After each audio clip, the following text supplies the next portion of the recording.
مشکات شریف کی حدیث ہے، حدیث نمبر 294 ہے، راوی حضرت سیدنا جابر بن عبداللہ ہے۔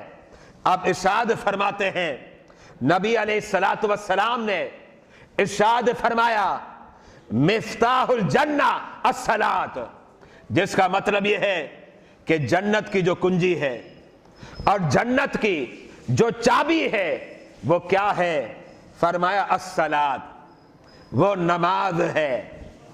کہ نماز کو اتنا عظیم درجہ رب ذوالجلال نے عطا فرمایا ہے کہ جنت کی جو کنجی اور جنت کی جو چابی ہے اور جنت کی جو پنجی ہے، یاد رکھنا وہ نماز ہے۔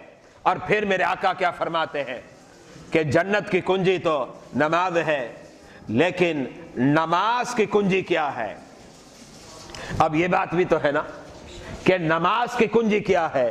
میرے آقا فرماتے ہیں وَمِفْتَاحُ الصَّلَاةِ الطُّہُورُ، جس کا مطلب یہ ہے، یاد رکھنا جب جنت کی چابی کی بات آئے گی اور جنت کی بات آئے گی تو پھر وہ نماز ہوگی، اور جب نماز کی چابی اور کنجی کی بات آئے گی تو پھر وہ طہارت اور وضو و پاکیزگی ہے۔